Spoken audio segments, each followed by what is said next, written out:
I'm open.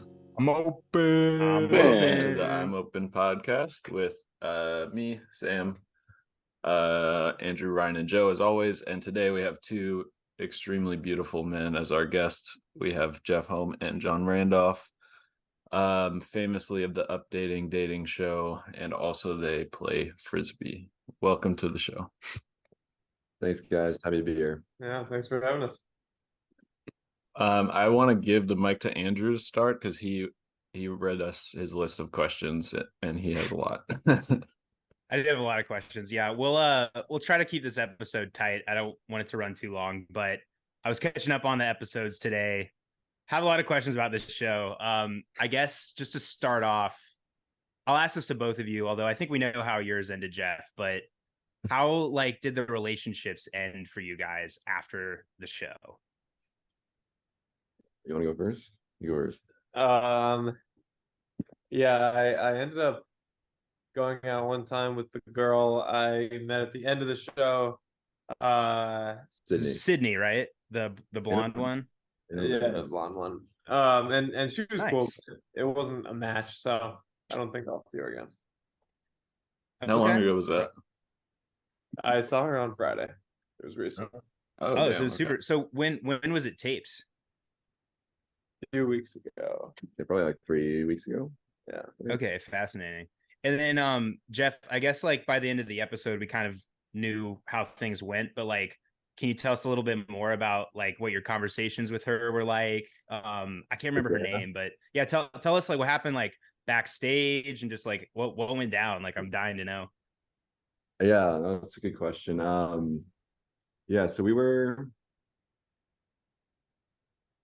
I don't know, we were kind of interested in each other on stage, and then we went backstage, and I mean, we're trying to chit chat a little bit, but it was pretty clear there was no chemistry. The conversation stalled pretty quickly, and at one point she I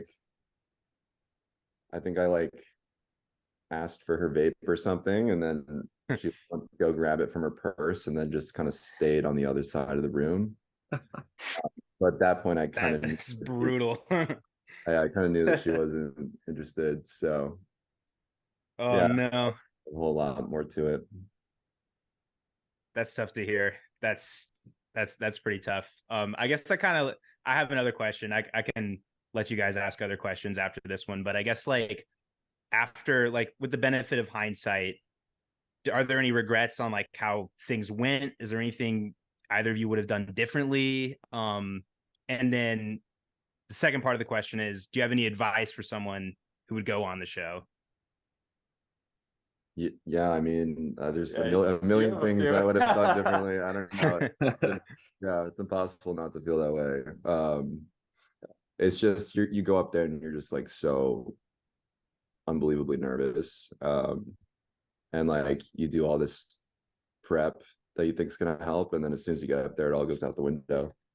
Yeah, we were doing prep in the car on the way to practice. We were trying to get all the questions that we could possibly ask, and yeah, and then the hosts are good at just asking you insane things that get you off guard. Yeah, you guys were talking about some pretty personal stuff.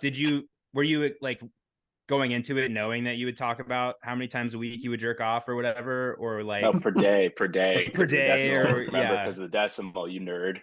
Yeah, such a nerd for using a decimal. When did they first ask you that? I didn't know they were going to bring it up. They asked me that in the green room, before the show. But the hosts are kind of always how they are on stage, just asking you questions, trying to get to know you. They ask you a million things, and so you don't really know what's going to come up. Yeah. Are you? Does it come a point where it's you're already signed up, you're in the green room, you're about to come on, you're just well, shit, I guess I have to tell it's too late, there's no way out? Yeah, I mean, I kind of felt like I would have spilled the beans on anything just to I don't know. John did a good job at holding his ground, though, I think. I don't know. It's who cares, you know? Yeah, for sure. No, for how sure. do you end up on that in the first place? I mean, I guess we saw you get pulled on stage, but Yeah, I Like, mean, related to this, Jeff, how many times have you gone to this show? yeah, so I mean that's how I got involved, because I just went to go watch, and then just completely unplanned got pulled up on the stage. I was sitting in the front row, but that was just by chance. But it was, we were there together and with a few other people, and I knew it was gonna be, I knew it was gonna be like a crazy experience, because we were there and you like kind of eat dinner before the show, so we're like sitting there like waiting for the show, whatever, we're just gonna watch it. And Jeff goes to the bathroom and he comes back and he's like, guys, like something weird just happened. Like, and we're like, what? And he's like, well, I just met the hosts in the bathroom and they like confronted you while you were peeing or something, and they're like, whoa, you gotta come on the show, man. Yeah, that did happen. And so he's like, what that means, are they gonna like try and pull me up, or is it gonna be a future show? And then totally unplanned, serendipitously near the end of the show, obviously you saw the clip where the girl, not knowing that, was like, you're really hot, like I like you. And so we went up unplanned. Anyway. Yeah. Was that unplanned, or did the host like whisper that into the girl's ear that there's this guy in the front row? No, it was totally yeah, unplanned. it was not planned. I buy that. Like the show, from what I've seen of your episodes, and then I watched like a couple others, there's just like, it seems like there's no rules. I'm kind of lost on like what the premise is in the first place. I mean, like it seems like there is like, okay, you're two people, they're blindfolded. That's kind of how it starts. But then like it just kind of gets off the rails like every time.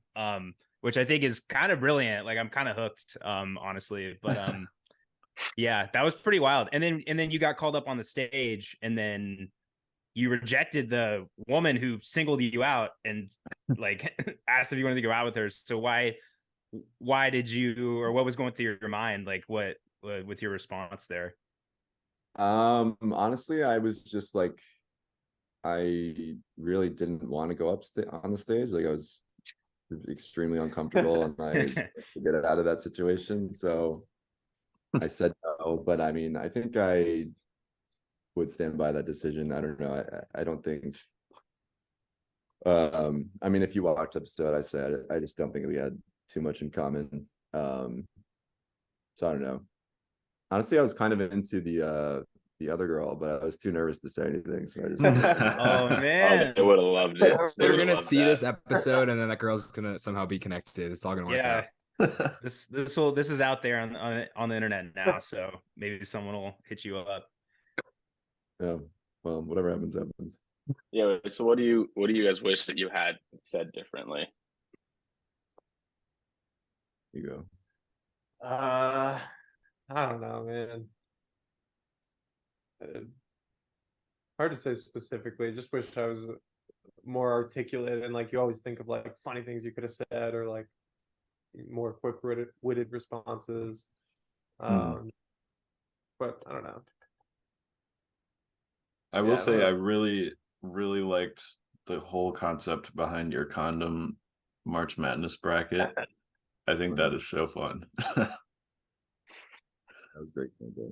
That actually is a good well, I guess Sam, did you want John to like elaborate on the condom bracket at all? Because we know what your winner was, but like is there anything else you want to like, any notable bracket? Any Cinderella any stories? notable condoms? No, I mean honestly, I would run it back with like a wider field. Run it back. That's so much research. Join every March, honestly. More participants. Yeah, I don't know. It's just like a activity with your girlfriend, I guess. I think that's like actually kind of a good segue into so when you brought up the condom bracket, that just reminded me we have a mutual friend, Kyle, who was our teammate in college and your teammate in high school, and he was all over, like he was making brackets and like really similar stuff, like on like road trips to tournaments and stuff. And we actually hit Kyle up. Sam, I don't know if you like are able to pull this up. Oh, I've got it. We tasked Kyle to give you a question, and we want you to react and answer Kyle's question. I guess this is a long. It's been a while, but could we call this a Kyle's Corner segment? Yeah. In the episode? Easy. Yeah, we haven't had a Kyle's Corner in a while, but Kyle's a frequent correspondent of ours, so all right, yeah, I've got video of his question, and hopefully the sound will work. I'm just gonna play it for you. Let me know if you can't hear it. Hello, John. I'm here with my parents, and they were wondering if you could expand upon the 2015 Jersey crisis, where we almost got our high school Frisbee team disbanded because of certain nicknames that we as captains chose for some of the sophomores and freshmen on the team. So if you could just enlighten all the viewers on that, that would be great. Oh yeah, that's good. That's I mean, honestly, Kyle would tell the story better than I could. But Kyle and I were captains together in high school, and we had like a tradition where I think they still have this tradition where like everyone gets a jersey, obviously, and they get like nicknames on their jersey instead of real names.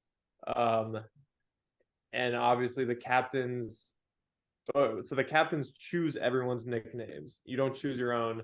And the captains are trying to pick like really funny nicknames for people, or like inside jokes, or just like funny stuff. And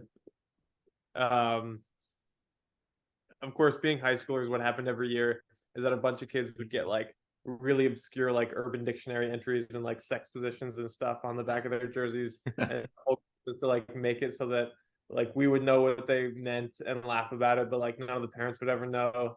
And I guess it was mostly Kyle, a little bit me. Went a little too far, and I guess one of the parents Googled some of the names, and we got in a little trouble, and we had to reprint a bunch of jerseys. Yeah, and they came to us and they were like, "We found these like 3 really bad words on the back of the names. Like they had these crazy Urban Dictionary entries," and we are like, "Whoa, like that's crazy!" And those are the only 3 ones, definitely. But yeah, that was our jersey crisis of 2015. You remember any specific ones? Can you tell us what the ones that got in trouble were? It's hard to remember all of them. I remember like one of them. I think the term is sidewinder, and it's for when you have sex on top of an active like laundry machine. And we said it was like because the guy like threw his flick weird. We're like, no, sidewinder is like a term for like a weird forehand. How did a parent possibly see Sidewinder and like figure out that it was like that's crazy to me. They must have done it. They must have known, yeah. How'd they know that that's how that player was conceived? Oh man. Yeah, I seem to recall John, I think I ran up to you on the sideline during championship weekend, and I think it was like the first time I'd actually met you in person. And I think the first thing I said was like, "Oh yeah, like I'm friends with Kyle." And like the first thing you said, I think you started talking about like the jerseys or something, and then Jeff Babbitt came up and was like, "Get the fuck out of here!" Like, it was like during the game, so I do want to apologize for semifinal bothering you during the game. But I'm glad we got to hear the full story. Yeah. Eventually. Yeah, I guess if we want to pivot back to the dating show, I did have kind of one burning question about the ending of your episode, John. So once they brought Sydney onto the stage, they kind of gave you a choice, but you were still blindfolded at that point. Is that correct? And so you were like, "Can I phone a friend? Can you help me out, man? Like, which one should I pick?" And then Jeff, your suggestion was to stay with the original woman who had just had a stranger spit in her mouth. What was your reasoning on picking her over the new contestant? Yeah, I've been getting this question a lot. I don't know. I mean, the spinning thing was definitely a little weird, but I thought she was a cool girl. I thought her and John had like pretty good conversational chemistry. She seemed like very genuine, down to earth. I don't know. I think she's like a fun person to hang out with. And we didn't really get to see much of Sydney. She just had like, I don't know, 30 seconds to talk, and it's kind of hard to know. No, I don't know. Yeah, that makes sense. I mean, I agree. I thought like she and John, what was her name? The first woman, I can't remember. Alex. Yeah.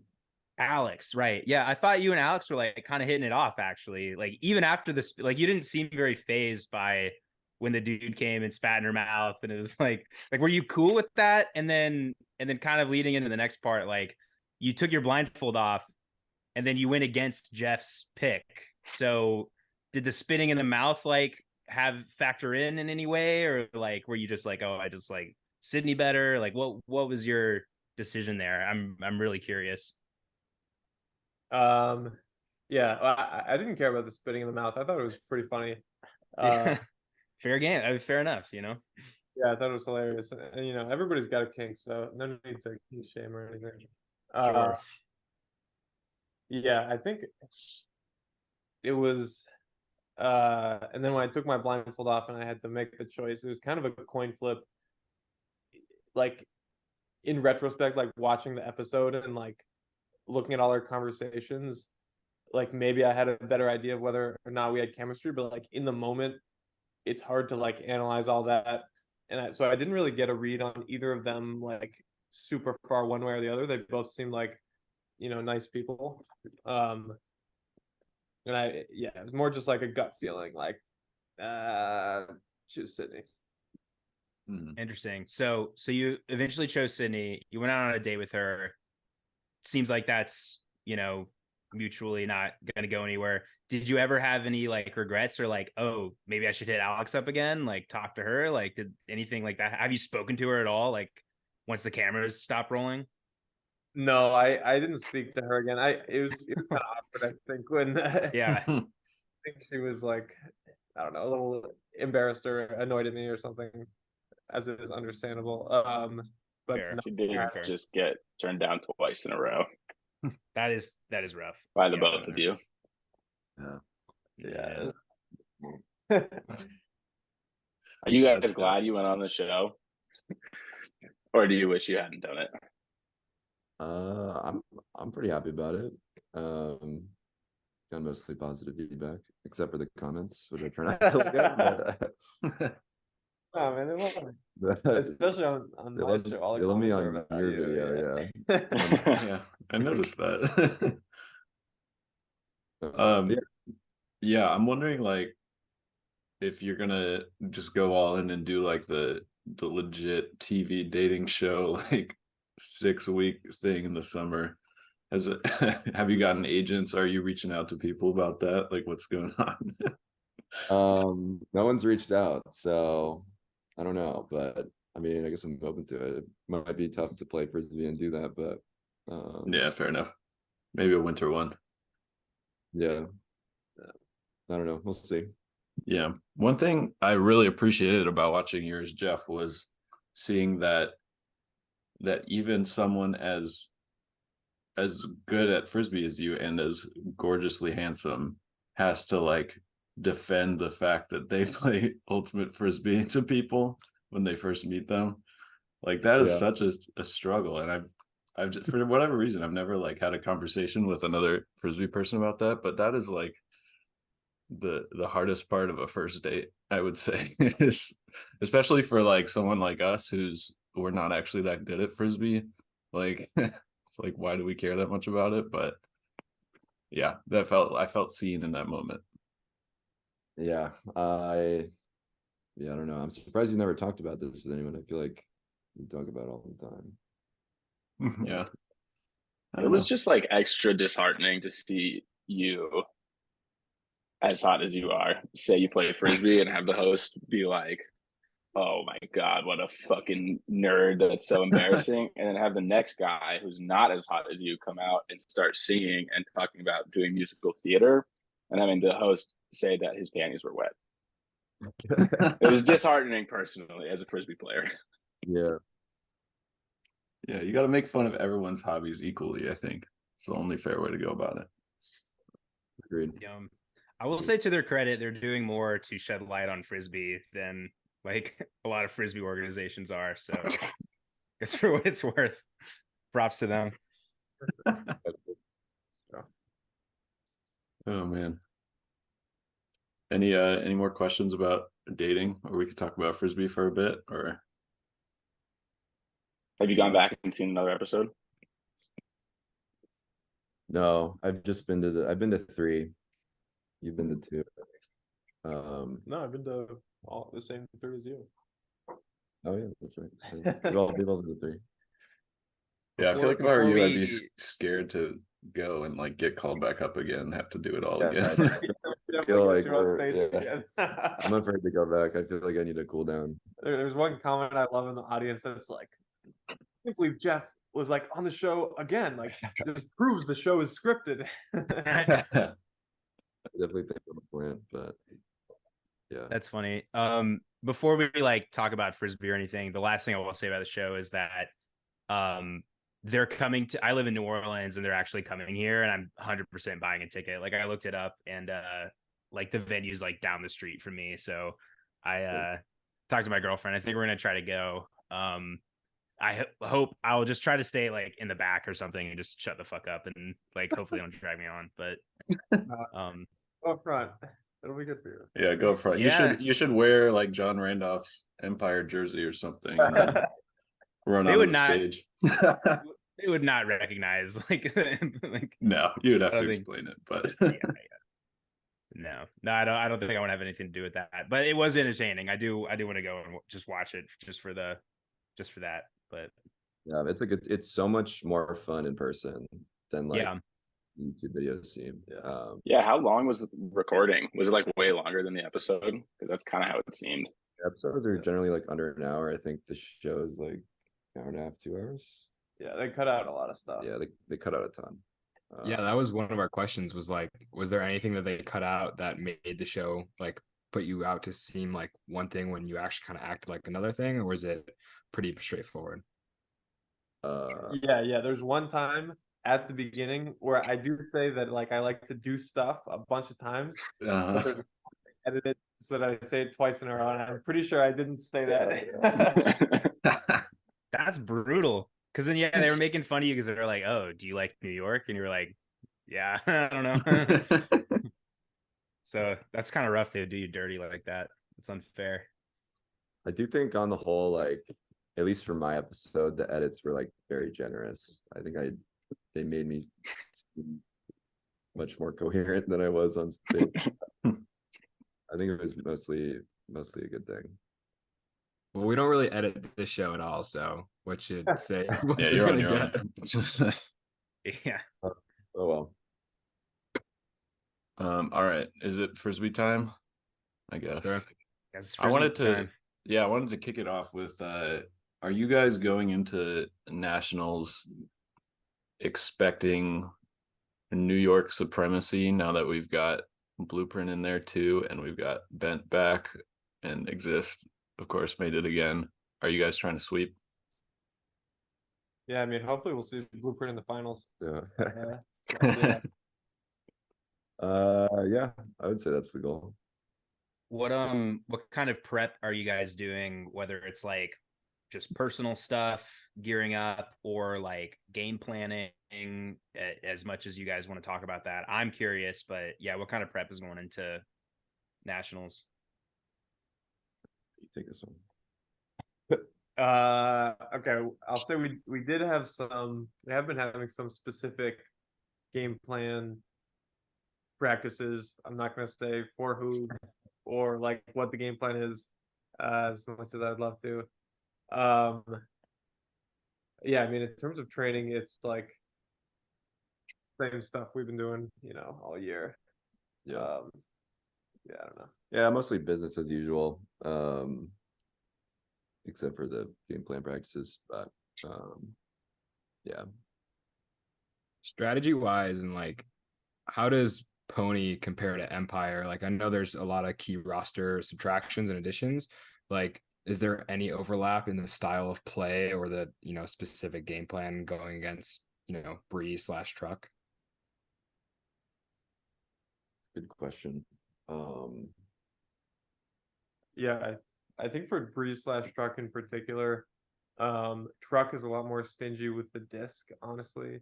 I think the game that they play is more suited towards club, and I'm honestly not sure exactly why. I think maybe it's the shorter game, like a game to 15 instead of a game to 25. But yeah, and like I think in terms of taking the disc away from them, like AUDL blocks are a lot more about being able to close distances in like long spaces and long throws and long hucks. And club blocks, like usually you have to finish the play from the handler set, and like I don't know, we always have a tough time stopping Truck's reset system. So yeah, I guess yeah, that's a Truck Breeze thing. Yeah, sounds right. Are there any matchups either of you are looking forward to? Like one guy who you're circled and you're like, that's my matchup. Like I'm stoked for this, or I'm nervous. I mean, probably not nervous. You guys are really good, but like, you know what I mean. Any guys you're circling? Yeah, I mean, I love the time on matchup. That's always fun. He's a really great competitor.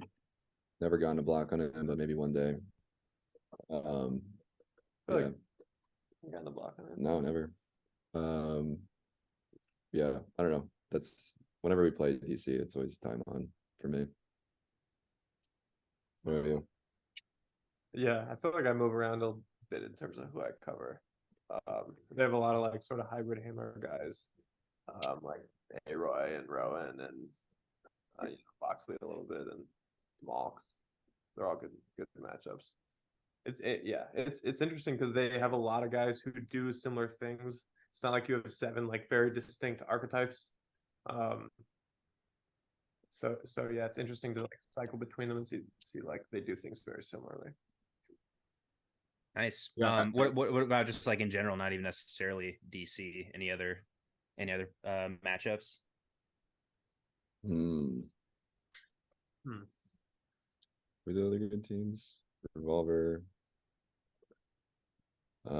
Mike Yang, Adam Reese, they're good. Almost good. Machine. We're gonna play Dig again, you think? Oh, I like playing against Nick Off. Yeah. Oh yeah. We'll play Machine. I think we'll play Ring. We might. I don't know. I love double wides in your pool. That's pretty Austin Soul-esque, and that didn't go super great for them last time. Yeah, they're a fun team to play against, though. Yeah, I love playing against them. Matchups, I kind of just go against whoever. Kind of like cycle through the row line, but yeah, I don't know who you guard. Yeah, you and J-Rod. Yeah, I'll get him sometimes, I think. But yeah, I feel like they have more of like a big cutter offense. Yeah, they got Oliver Bay. Yeah, or I guess he's on defense, but they got Noah. Oh, they got a bunch of guys. They're big. Just to pivot off nationals for a second and talk about a different nationals. John, do you remember the 2021 COVID nationals? And do you recall playing a scrawny little team called Tulane? Yeah, of course. Do you what was going through your head when we were putting on some very interesting cheers on the sideline? Oh, when you were chanting like the names of my advisors in high school or my science. Yeah. At first, like I for like the first couple points, I just kind of ignored it, or like I didn't realize what it was. And then like at one point on, it was always when I was lining up on the O line, and I just like listened and I heard and I was like, wait, those are my science teachers. Like half the game, I was like, what's going on? And then near the end, I was like, oh, that's right, Kyle Gracers went to this school. That makes sense, and it all lined up by the end. Mystery solved. Yeah, I recall one time we were on the sideline and I see you kind of chuckling and your teammates are like have no idea what's going on, and like you turn to one and like whisper or say something to him and then he starts laughing, like the clickingness of like him getting it. That was pretty funny. Yeah, we ended up with the lowest spirit score at that tournament. Pretty big. Oh, really? Yeah, that was tough. Yeah, that's a point of guess pride, honestly. Yeah. Yeah.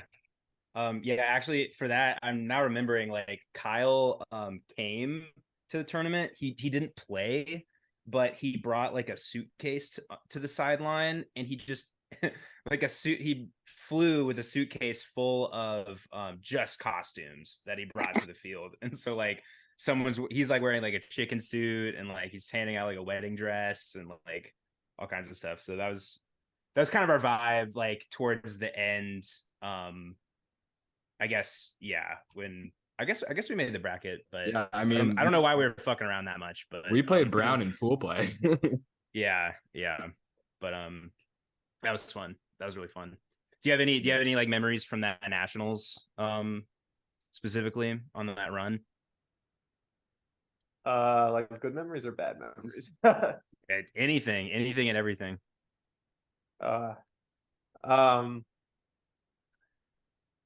it was interesting. It was a really I think difficult fall season, but like rewarding in a lot of ways because we were pulling together guys who had moved all over the country, and just like had a couple practice weekends leading up. And so we were trying to get obviously a season's worth of growth in like we had like one practice weekend, regionals, like practice weekend before nationals, and then nationals. And so we kind of saw like a very accelerated timeline of growth, and like teams are always like, oh, let's get better over the course of the tournament, but we like really actually did that. So that was pretty special. And then it was also like bittersweet because like right after we got eliminated, like people started getting COVID, and like all the teams that had like been testing positive and not telling anybody and hiding it started to like come out and be like, oh, we got a COVID test. Like, look at that. Right after we got eliminated, we had 6 positive tests. Look at that coincidence. And so we didn't really get to hang out after the tournament, which was a bummer, but so it goes. Yeah, it was definitely weird. I felt like I especially felt for like Carleton. They got a little bit shafted because I guess someone got sick and tested positive like right before the first day or like on the first day, and they had to sit the tournament out. But then I guess like pretty much everyone, at least someone on every team seemingly got COVID, so they kind of got the short end of the stick there. Definitely. So anyway, you guys got anything else? We kind of covered a lot of ground. It's like probably 80-20 dating show to Frisbee, but I'm okay with that. I got a Frisbee question. You guys both play club and ADL. What's it like having just like that long of a season? Like I've talked to a bunch of people that have decided to just pick one just so they can have some sort of an off season. Like, do you plan to continue doing that in the future? Do you just love Frisbee that much that you just don't really want to stop ever? I mean, this is my first year doing both, and it was definitely a grind. It was definitely a lot, not for everyone all the time. But honestly, it was great. Like I got so many reps. I feel like I got a lot better as a player. I met, so many more people in Empire.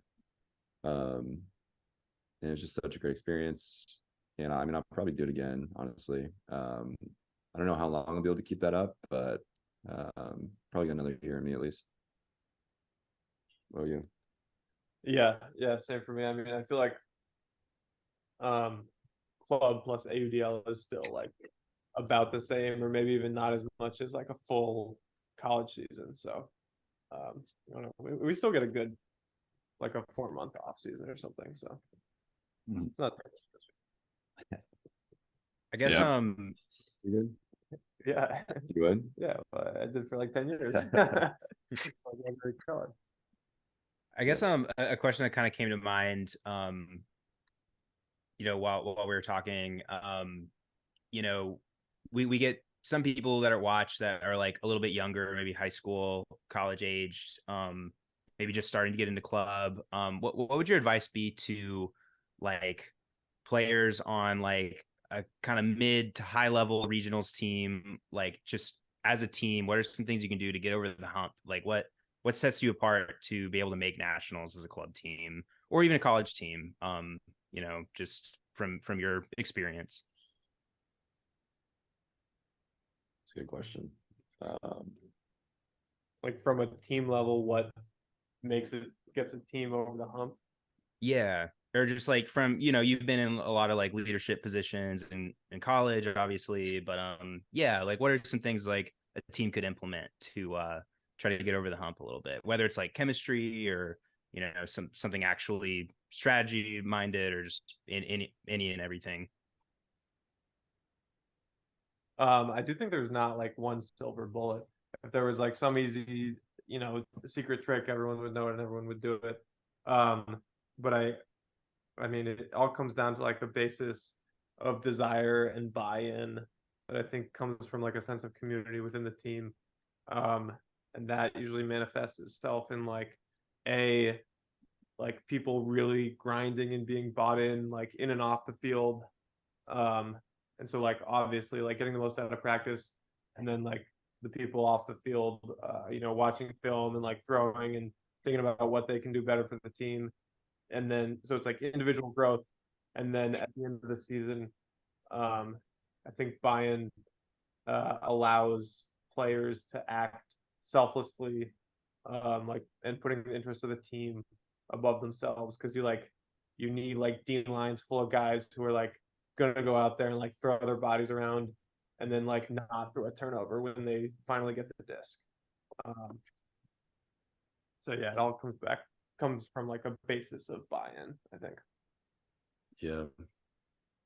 I mean, the only thing I would add to that, I mean, it's tough because there's some things you can't control. Like, I mean, I'm 6'5", like that definitely helps me as a player, and like you Just can't, be 6'5", like, right?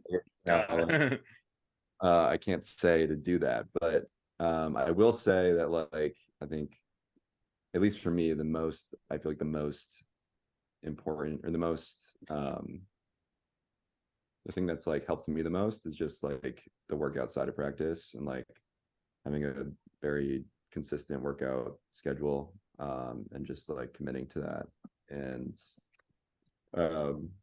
putting in the time to throw and whatnot. I mean, it all just comes down to hours, right? And if you put in the time, you'll rise above whatever level you're in. Yeah. To put it in context, Jeff wakes up at 7 a.m., works out every day, including before practice. And you do 2 days? Sometimes, right? What do you mean? I mean, 2 days on practice. Like, I don't know how you define a 2 day, but sometimes, yeah. Yeah, just work out a lot, I guess. But yeah, that's where you lost me. I don't want to do that.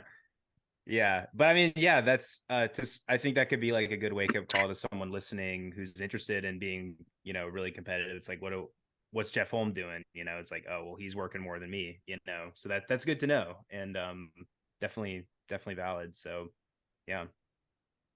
Yeah. Sorry, I know we passed talking about old college nationals, but I actually wanted to bring something up. I wanted to bring up May 26, 2018, when Brown and Northwestern played each other at college nationals. And if either of you have any memories of that game. Wait, sorry, I blacked out. Which game?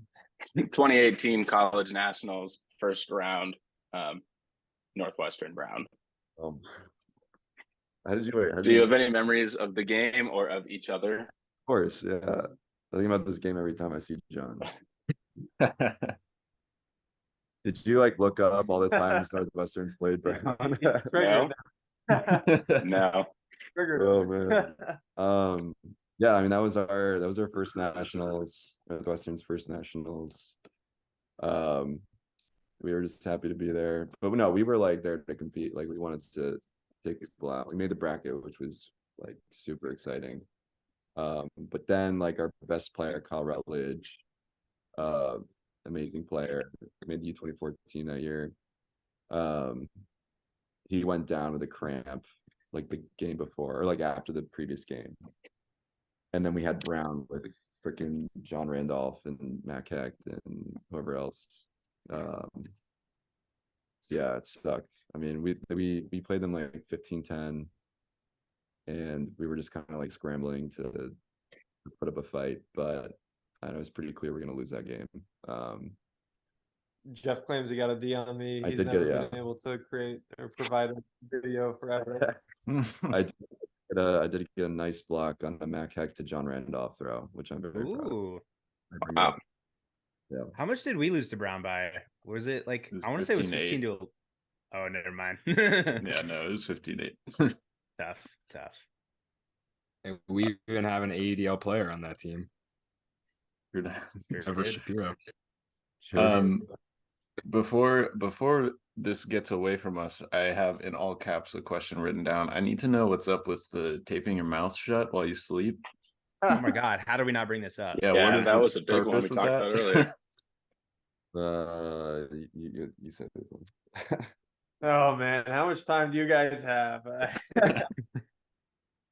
No, there's a lot of pony guys do it. A lot of guys are want the 1% improvement, and a lot of that comes from maximizing your sleep. And there's a lot of ways to do that. And one thing to experiment with is taping your mouth shut.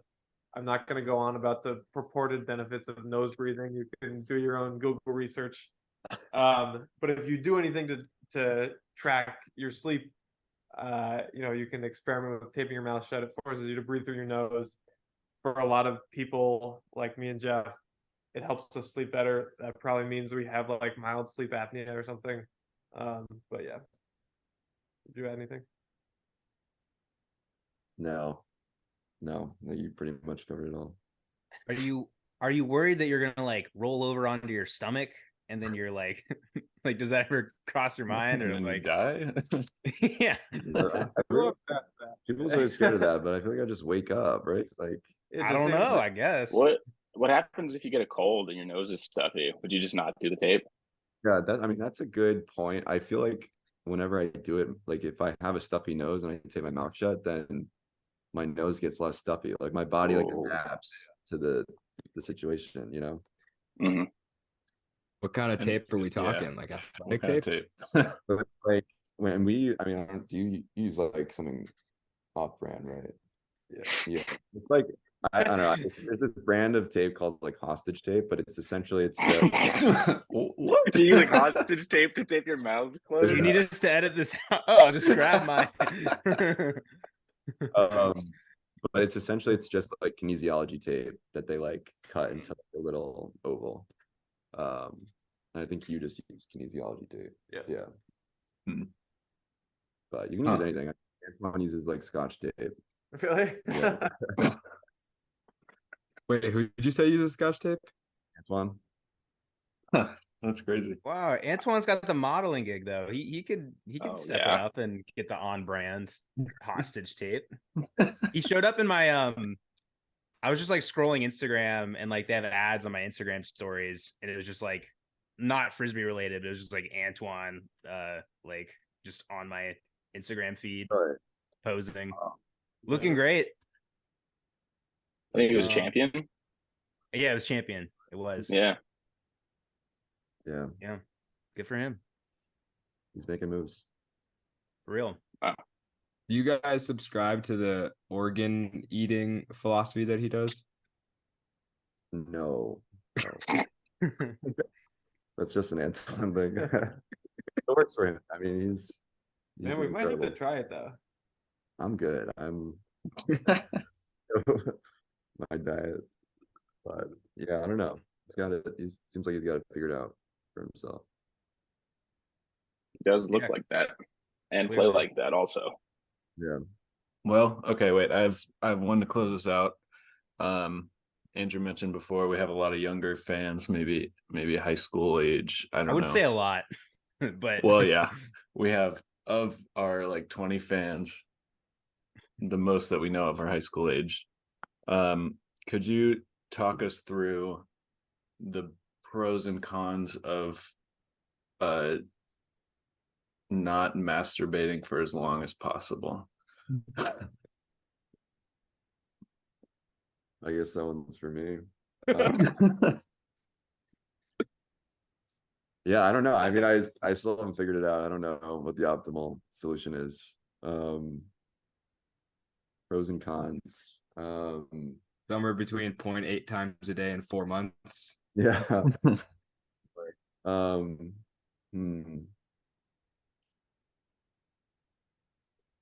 don't know. I think like if you don't, like, it can be maybe distracting. You could maybe be distracted by how you feel, but I think at a certain point that kind of like subsides. I think if you go long enough, like, there's no distraction. But that's kind of like a hard point to get to. And it might be more of like real hard, huh?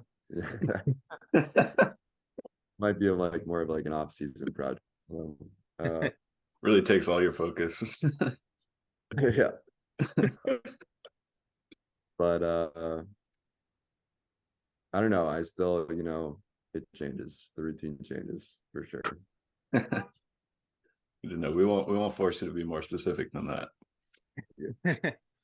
For what it's worth, a urologist once told me that I think 3 times a week was the recommended. Really? Throwing that out there if you want to, work that into your routine. I don't know, but is that You're an not doing overall 2 a health days answer or a urological answer? That's for urinary like or just overall? I think it's just in general, just clear the tubes. I don't know. This is too much. Yeah, that's about this. That's enough. Yeah. Thanks for joining the podcast. Good luck at Nationals also. You. Thanks. Yeah, thanks for having us on. It was fun. Yeah, thanks guys. Really appreciate it. See you guys. Bang. I'm open. I'm open. That was fun. That was a good time. Any closing thoughts? I really thought the mouth tape thing was going to be a snoring thing. I didn't know it was like I guess breathing improvement practice. That's crazy. Like they said something about like 1% improvement. Like I just think they take everything and they're like, how can we get better at frisbee in the margins? It's almost like a Moneyball approach, but it's like to life. I'm like, how can I optimize my body to be better at frisbee? That's pretty crazy. I wonder if there's just like a certain level of in shape you get to where you're just like not gonna get much more in shape by continuing to work out. So you just have to find those tiny little things that are gonna keep pushing you a little bit more in shape. I'm open. Thanks for watching. Yeah, subscribe. Subscribe.